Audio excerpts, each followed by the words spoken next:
What's up, guys? Today we're going to do a special episode where we talk a little bit about a pregame. We're not going to do a complete game review. We're just going to share kind of how I go about having a pregame meeting with my referee crew. Now, pregame meetings are really, really important for the crew. Every center referee that you might work with has kind of different expectations and way that they like to see things done. And ultimately, the center referee is the crew leader. Start wearing a microphone and trying to record the audio that I'm hearing on the field. It's still a little bit of a work in progress. We're trying to figure out the best settings and everything, but I've got one where I recorded a pretty good pregame that I had. We're going to watch that a little bit here, and I'm going to talk you through what I was telling them. So let's go ahead and jump in here. This moment in the game was taken directly after we had finished check-in of both teams. You see me standing there in the crew, they're kind of in the middle of your screen, and we're going to listen to the discussion that we had pregame here, and I'm going to pause and talk through why I was doing certain things. I knew that this Gray team, I've reffed them a number of times before. I knew that particularly their coach has a history of some dissent. I also have refereed this Black team. I also know that their coach and particularly their assistant coaches also have a history of dissent. I wanted to start out by letting my crew know what kind of my expectations were in dealing with dissent. So let's listen here. All right, so listen. First, if you would tuck in your shirt, make sure that's fully tucked in. But two roles like this might be a chill game, but it also might be one of those games. I know both of these teams, and they are both teams that have a tendency to so that you know my tolerance for dissent is it's got to be public, personal, and provocative. If they're out there and they're making it public, like, hey, ref, that's a handball, where's the handball? That's public, but it's not personal. It's not totally provocative, unless they do it like just, if they do it for 5 seconds after a no call, okay, fine. But if they persist for a minute, right? Mm-hmm. But as soon as they start saying, ref, I don't know how you missed that, ref, where are your glasses, ref, where, they start making it personal and public and provocative, I want to deal with it right away. So if you hear it, even if it's like I didn't hear it because I tune out a lot that's happening, let me know. Okay, call me over at the next stoppage and tell me and we'll deal with it, okay? So there you hear that I communicate to them that I've ref these teams before. I know that they've struggled with dissent. And I start to lay out my expectations of where I want to start dealing with dissent and, letting them know that if somebody just goes, hey, that's a handball, hey, look, we're going to just let that slide. But if they start saying, hey, ref, where's your glasses? How'd you miss that handball?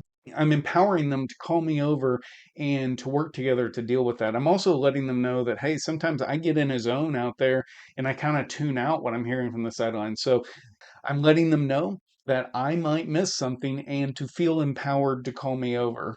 Now let's listen to what we talked about next. In your quadrant, feel free to call fouls outside of the box. We're here to work together.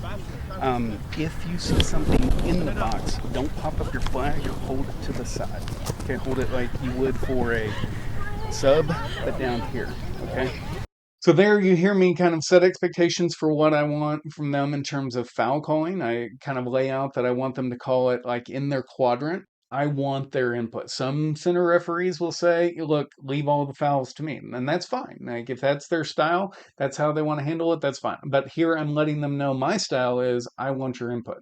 I'm also letting them know that I want to call the fouls in the penalty box by telling them to just kind of hold their flag horizontally. That will communicate to me that they saw something, but then allow me to then decide, do I want to override it without getting to the point that we get totally upset sidelines. So that's a style that I prefer. Some center referees would prefer you just pop up the flag. Some will tell you if it's in the box, don't call anything at all unless I explicitly ask you. So this is just my style. That's why I want to be clear about it here. At any point, if I look at you, and particularly if I do this or this, I'm asking the question, what did you see?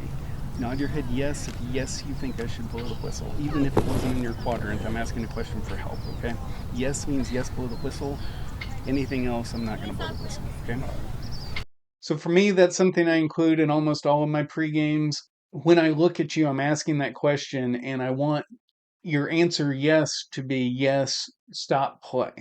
Or the reason I always cover that is because one time in a game, I looked over at somebody and they nodded their head yes. And so I blew the whistle. And after the game, they came to me and they said, "Well, why did you call that?" I was saying, "Yes, that's a good no call." So ultimately, those are some of the miscommunications that you can have. And that's why I make it explicit here.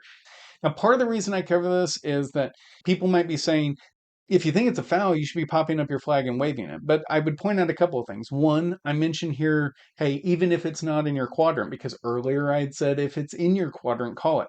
This might be a situation where it's on the far side of the field, but maybe I didn't have the best angle on it. So I'm still looking over at either of my assistant referees to get additional input that I might not otherwise have, right? Another might be maybe they're not 100% sure. There might be an assistant referee who's like, hey, I'm only like 85% sure that was a foul, but I'm not 100%. I'm only going to pop my flag if it's 100%.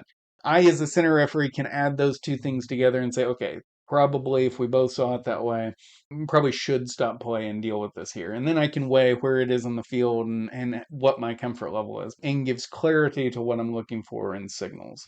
Make sure if it's almost out of bounds but stays in bounds, or almost offside but stays onside, to where everybody, including me, is going to be wondering in the hand without the flag, do this. That way I can see you do that. I know you've made the decision. I can go back to watching. I don't want to miss a foul because I was looking at you. I mean, it happens, but the faster we can make that communication, the better. Okay? What I'm telling them there is in your hand without the flag in it, just hold your hand out like this with your flag still down. And this basically is a signal for me to play on.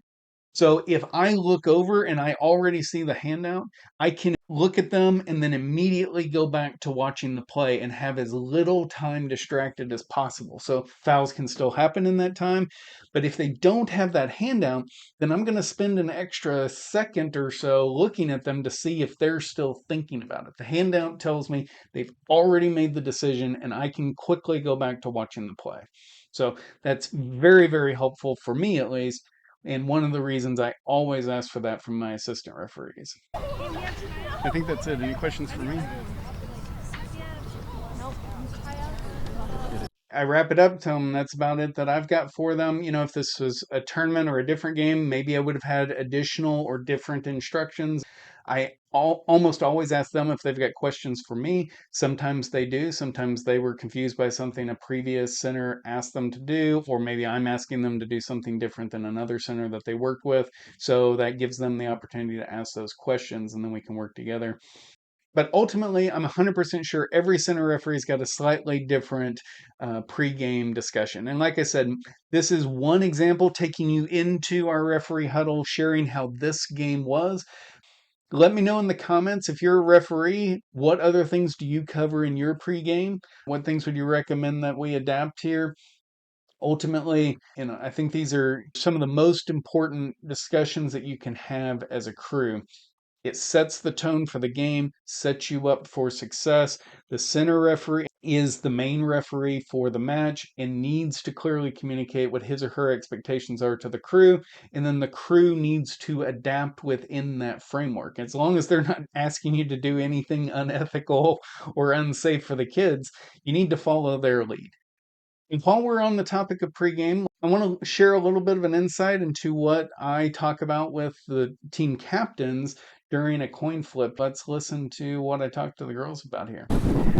All right, ladies, any bad blood between these teams I should know about? Any history? Okay, one time I asked that question and they came out and said, yeah, they broke our keeper's jaw the last time, so it was not a fun game. By the way, that is 100% a true story. I did actually ask that question, and they were like, "We broke our keeper's jaw the last time, and with a tone of, and we're out for blood." So I instantly knew, hey, I got to call this game super tight from the beginning. To this day, though, it's a story that I tell captains here when I'm doing the coin flip. Okay, good to know that there's no bad blood. You guys are the leaders on your team. If you see me talking to somebody repeatedly, that probably means you should be talking to them too. That means they're at hand. You know who the troublemakers are, okay?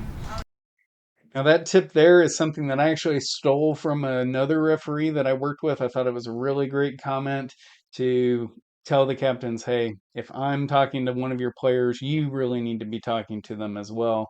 Help me work with you to keep things under control. All right, Blackhawks, you came the furthest, so you get to call the coin flip. I've got a coin that says Arkansas on one side, Razorback on the other. Which one do you want? The animal. Razorbacks to call, but it is Arkansas. So, ball or side?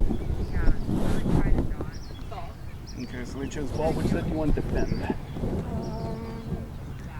That side. Okay, so you'll stay on the side you were warming up on. Rosemary, you'll have kick to start. Okay? We are already over time, so let's get everybody lined up and have a good time. All right? Thank you. And that's all there is to it. Then we get them lined up and we get the game going. So I hope this was interesting to get a little bit of an insight directly into what some of those discussions are. And I can't at all say that we handle it perfectly. This is just what I've developed over time and how I approach it.